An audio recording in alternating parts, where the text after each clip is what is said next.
1. The discovery of humanity's ancient legacy. The Vikir Dominion was a sprawling interstellar empire that had subjugated countless worlds and species, believing itself to be the oldest and wisest civilization in the galaxy.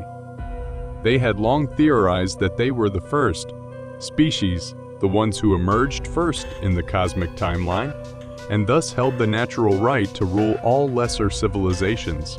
Their scientists considered it an established fact. No race had been around longer than the Vikor. When Vikar scouts first detected humanity in the Sol system, they observed what they thought were the typical hallmarks of a young species. The humans were resourceful, yes, but their spacefaring technology appeared crude and limited to a few planets and moons. To the Vikar, humanity was no more than a developing civilization, fascinating only in the way all primitive species were. With Earth signals now intercepted and decoded, the Vikar began combing through humanity's broadcasts, scientific records, and cultural artifacts, looking for any potential signs of development or innovation that might warrant closer monitoring. However, as Dominion scientists dove deeper into the analysis, strange coincidences began to emerge.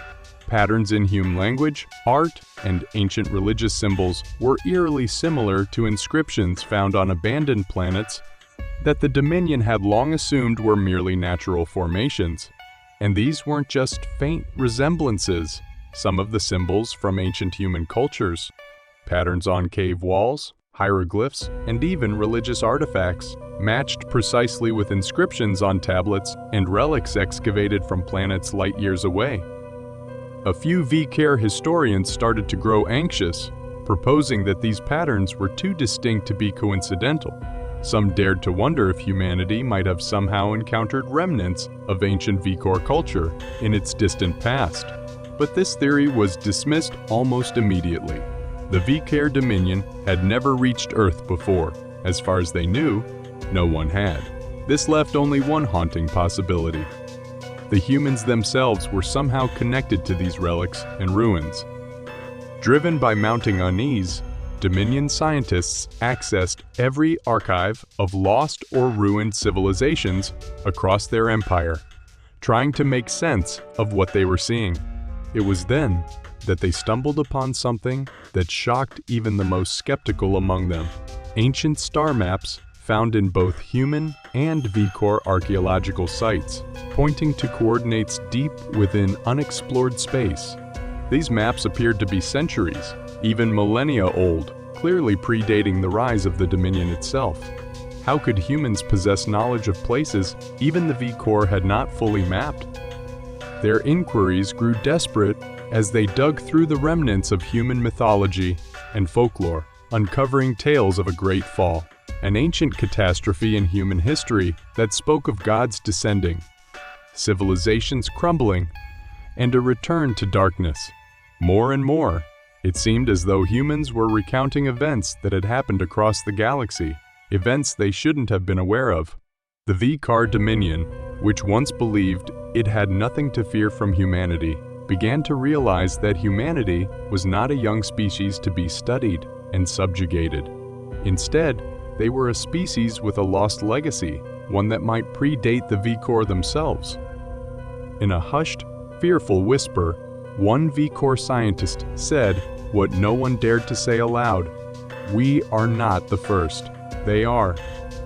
This realization was the beginning of the end for the Dominion, as they would soon find themselves racing against time, watching in horror as humanity began reclaiming a birthright lost to the sands of time.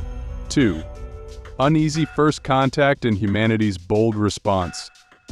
Convinced of their superiority, the Vikar Dominion dispatched an envoy to Earth, expecting their arrival would cow humanity into submission. The plan was simple: make a grand show of power, offer Earth protection under Dominion rule, and ensure that humanity would become a loyal vassal. The Vikar sent one of their finest diplomatic vessels, escorted by a fleet of imposing warships that shimmered ominously against the blackness of space. The envoy landed just outside a small but strategically important research facility in Colorado, where a contingent of human diplomats, scientists, and military leaders had been assembled. From the moment they disembarked, the VKR delegation felt something unsettling in the air. Unlike other species the Dominion had encountered, humanity did not display awe or fear at the sight of alien life or the arrival of an advanced civilization. Instead, the humans seemed calm, too calm.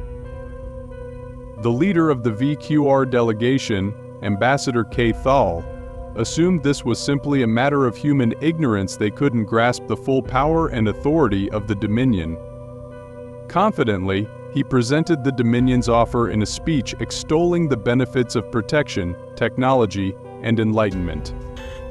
Cathal described the glory of joining an empire that would ensure peace for humanity. In exchange for their resources, obedience, and integration into the Dominion's hierarchy. But the response from humanity was not what the VQR had expected.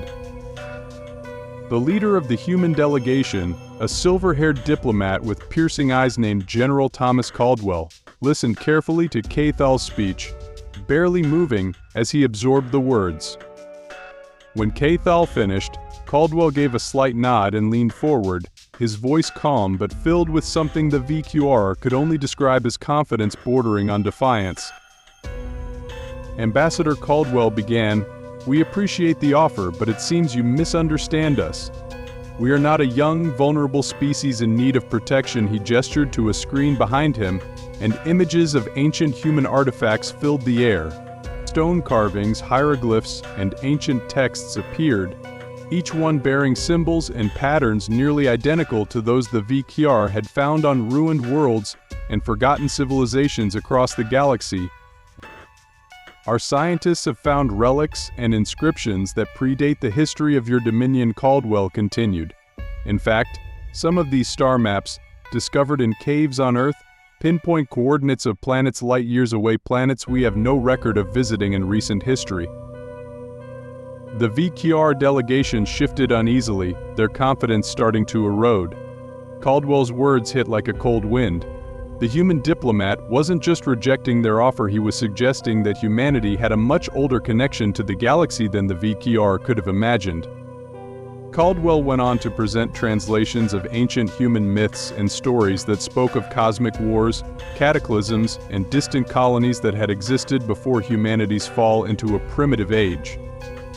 The VQR began to feel a gnawing dread as they realized that these ancient accounts seemed to mirror events that were buried in the Dominion's own forgotten history. The humans then revealed something even more shocking. Their scientists had recently activated an ancient artifact discovered deep in Earth's crust. This artifact, Caldwell explained, was a beacon, a signal that had triggered long-dormant devices and satellites left abandoned in distant star systems. The Dominion scouts had observed strange signals and shifts in gravitational fields, and now it was clear humanity was awakening something across the galaxy. Ambassador Cathal tried to regain his composure, scoffing as he insisted that this was all mere coincidence, an elaborate tale spun to impress the Dominion, but his voice trembled slightly, betraying his fear. The VQR delegation had never encountered a species that would so brazenly challenge their authority, certainly not one they considered so young. Caldwell leaned back, his calm expression unchanging. "You came here offering protection," he said, "but perhaps it is you who should be concerned." He let the words linger, his meaning unmistakable. That night, as the VQR delegation prepared to return to their ship, they received a final message from the human diplomats. It was brief but chilling. "We do not seek conflict, but we will reclaim our birthright. You are welcome to watch, or to move aside." The VQR realized that humanity was not just another species to conquer. They had stumbled upon an ancient force with a hidden past, one that might very well reshape the galaxy. By the time the VQR Dominion understood the gravity of their error, it was too late. The humans were already taking their first steps to reclaim their lost empire, and the Dominion, for the first time in its history, knew true fear. 3. Humanity's rapid expansion and awakening of ancient technologies. With the revelation of their ancient lineage and the Vikir's unwillingness to challenge them openly, humanity launched an ambitious initiative to uncover and activate any remaining remnants of their lost civilization. Across Earth, archaeological teams worked around the clock, scanning every inch of terrain and deep diving into forgotten ocean depths, searching for clues. What they found was astonishing: relics and artifacts that held data, blueprints, and encrypted messages in languages once thought to be indecipherable. Some of these symbols matched the writing systems found on ruins scattered throughout Dominion-controlled space, confirming humanity's cosmic reach in an age long forgotten. Armed with newfound knowledge, humanity began dispatching exploration fleets, reclaiming systems that had fallen into obscurity. Using ancient star maps as their guides, they followed the faint, scattered breadcrumbs of their ancestors across distant star clusters. Each new planet they reached revealed ruins or hidden structures that had once belonged to the human empire. And on several of these planets, teams discovered dormant technology, massive, silent machines that appeared to be waiting, as though anticipating the return of their creators. On an abandoned world at the galaxy's edge, humanity's scientists uncovered a vast underground city, preserved in stasis and teeming with advanced machinery. Among these relics was a fleet of ancient warships, still intact and stored within a hidden facility beneath the planet's surface. With the help of engineers, human scientists worked tirelessly to revive these vessels, whose systems appeared far more advanced than anything they had yet developed. Within weeks, these ships were once again operational, boasting weaponry and shielding that the Vikir had never encountered. The fleet's technology hinted at an era when humanity wielded unimaginable power, a time when they had ruled the stars and could once more. The revival of these warships signaled the beginning of a new era. Humanity's exploration vessels transformed into military fleets, moving systematically through territories that were once under Dominion rule. Planet by planet, they reclaimed ancient colonies and relic sites, fortifying them as they expanded. The ancient star maps they had discovered on Earth led them to strategic locations across the galaxy. In each place, they found not only more remnants of their past, but also dormant technologies that, when activated, amplified their influence and power. It was as if their ancestors had left them a treasure map, guiding them toward a destiny long forgotten. As humanity's power grew, other oppressed species took notice. Long subjugated by the Vikir Dominion, these alien races watched as humans effortlessly defied the once mighty empire. Many reached out, seeking alliances with the newcomers who, unlike the Dominion, offered them freedom and respect. Diplomatic agreements were struck, and former Dominion subjects joined humanity's ranks, adding their own knowledge and resources to the cause. The Vikir Dominion, faced with an unexpected and rapidly growing threat, scrambled to respond. They sent a fleet to intercept a human colony on the outskirts of their territory, hoping to quell what they saw as an uprising. But when the Dominion fleet arrived, they were met by a defensive line of ancient human warships, their hulls glowing with the blue energy of unknown shielding systems. The Dominion ships were no match. Within moments, the Vikir forces were obliterated, their weapons ineffective against the advanced technology of the resurrected human fleet. In one devastating battle after another, humanity proved that they were not merely reclaiming lost colonies, they were reclaiming their place as a cosmic power. The human ships were fast, resilient, and armed with energy-based weaponry that could penetrate the Dominion's strongest shields. And in each battle, humanity's forces demonstrated a tactical precision and discipline that left the Vikir stunned. It became evident that this was no rebellion. This was the reawakening of an ancient empire, and the Dominion was helpless to stop it. Within a year, humanity's influence had expanded across dozens of systems, and whispers of their unstoppable rise spread throughout the galaxy. Species that had once been silent under the Vikir's rule now openly defied them, emboldened by humanity's swift and decisive victories. The Dominion's territories shrank as entire planets joined the humans' cause, eager to see the Vikir's reign end. As humanity's reclamation reached a fever pitch, rumors began circulating of a colossal fleet of human and allied forces massing near the Dominion's core worlds. This formidable armada, composed of ancient warships, modern human vessels, and the ships of their newfound allies, represented the full strength of humanity's reborn empire. In a final, desperate attempt to stave off their inevitable defeat, the VQR called for a truce, offering terms of peace and coexistence. But humanity's response was cold and unyielding. General Caldwell, once again addressing the Dominion's leaders, stated with calm authority, "The galaxy remembers the VQR as its rulers, but we remember what came before. We remember the legacy we left behind, and we intend to reclaim it not for power, but for freedom."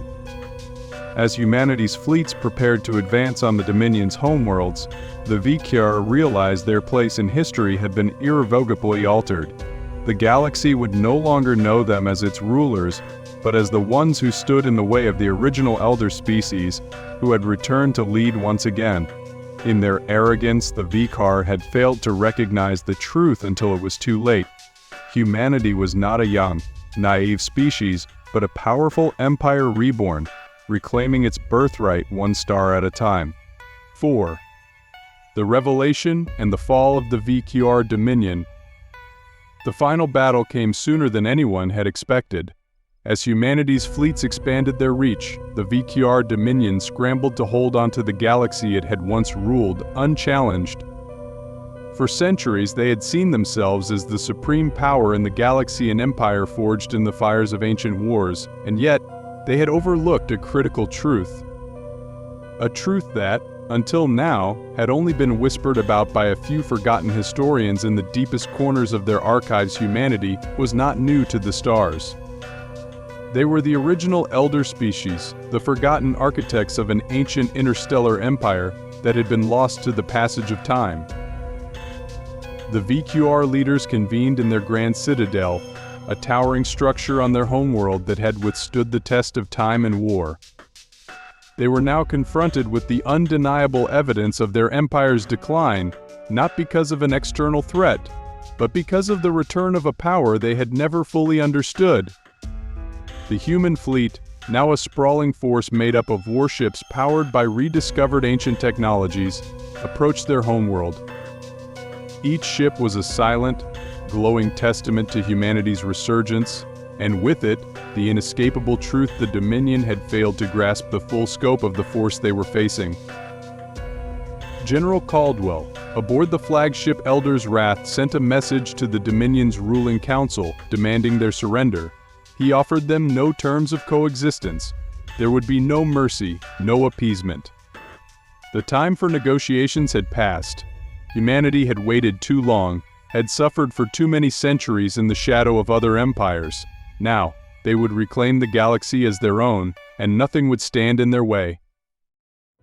The VQR Dominion's leaders, once so arrogant and self-assured, were now forced to confront a truth they had dismissed for too long. Their power was not eternal, and the galaxy they had once held in their grasp was slipping away. The humans were not newcomers to the galactic stage. They were the original rulers, the progenitors of an empire older and more advanced than any the VQR had ever known. In an effort to save face, the VQR attempted one last desperate measure. They unleashed the full might of their military, a fleet larger than any the galaxy had seen. Their plan was to strike the human forces before they could land on the Dominion's homeworld, to destroy their fleets and assert their dominance once and for all. But as the VQR launched their counterattack, they were met with an unforeseen enemy, the very same technology that humanity had uncovered and resurrected from their ancestors. Humanity's fleets had not only matched the VQR's firepower but surpassed it. The ancient warships, once dormant, now awakened with a ferocity and precision that the Dominion could not anticipate. The battles were swift and devastating. The human fleets tore through the VQR forces, their weapons more advanced and their tactics more honed than anything the Dominion had ever encountered. One by one, VQR ships fell, their hulls breached by powerful energy blasts, their systems overwhelmed by the sheer might of humanity's rediscovered technology. As the final battle raged in the orbit of the VQR homeworld, it became clear the Dominion's reign was over. The capital city of the VQR was struck by a precise strike from one of humanity's warships, a massive vessel that had once been part of the ancient fleet. The shockwaves of the blast reverberated through the city, sending buildings crumbling into ruin. The sky turned dark with smoke and debris, and in the midst of the chaos, the surviving members of the Dominion's ruling council realized that they had no choice but to surrender. On the bridge of Elder's Wrath, General Caldwell stood silently, watching the unfolding devastation. His expression was stoic, but in his eyes there was a sense of inevitability. Humanity's return to power was not about vengeance. It was not about revenge for centuries of oppression. It was about reclaiming their legacy, their birthright. It was about ensuring that the galaxy would never forget the original elder species, the humans. As the last of the VQR fleet fell into retreat, Caldwell sent out one final transmission to the Dominion's remaining leadership: the time of your empire is over. You no longer rule the galaxy. It is ours now, just as it always was. The surviving VQR leaders, humiliated and broken, had no choice but to comply. The terms of surrender were simple: the Dominion would cease to exist as a unified force, and all VQR territories would be handed over to the newly rising human empire. The once mighty Dominion would be dismantled, its people integrated into the new galactic order, one where humans would stand as the undisputed leaders. No longer would they be a fractured people, struggling for survival in the shadows of greater powers. They would once again become the force that shaped the galaxy, as they had so long ago. Humanity's victory was not just military, it was symbolic. The galaxy had now witnessed the return of the original empire, and in the years that followed, the VQR would come to learn that it was not just humanity's technology or might that had defeated them, but their own arrogance. The VQR had failed to understand that when the original elder species returned, they would not bow. They would reclaim what was theirs, and the galaxy would once again be shaped by the will of humanity. And so, with the fall of the VQR Dominion, the new galactic order began to take shape. It was an order where humanity's legacy, once forgotten, once lost, would shine once more, not just as a remnant of a bygone era, but as the foundation of the galaxy's future. The era of the VQR was over. The age of humanity had begun. The council of the entire story. The VQR Dominion, an ancient interstellar empire, believed itself to be the oldest and most advanced species in the galaxy. However, when they first encountered humanity, they assumed humans were a young, primitive species. After studying Earth's artifacts, the VQR realized something startling. Humanity was not a fledgling civilization, but the progenitor of a vast, long-lost galactic empire. Evidence of humanity's ancient interstellar power was found in their ancient texts, star maps, and technologies buried across the galaxy. Driven by this discovery, humanity began reclaiming its birthright, activating dormant technologies and ancient warships scattered across forgotten worlds. As humanity's power grew, their fleets rapidly expanded, systematically defeating the VQR's military forces and liberating planets once controlled by the Dominion. The VQR, faced with an unstoppable force, underestimated humanity's ancient legacy, believing it was too late to stop the inevitable. In a final, desperate bid to maintain their power, the VQR launched an all-out offensive against humanity, but their fleets were easily overwhelmed by humanity's superior technology. As the battle raged, the Dominion's leaders realized too late that humanity was not a young species to be ruled, but the original elder species who had returned to reclaim the galaxy. In a decisive final battle, humanity's forces obliterated the VQR fleet and struck their capital. The remaining VQR leaders surrendered, and the once mighty Dominion was dismantled. Humanity reclaimed their lost empire, becoming the undisputed power in the galaxy. The fall of the VQR marked the beginning of a new era, an era where humanity stood as the rightful rulers, ensuring their legacy as the original elder species was never forgotten again.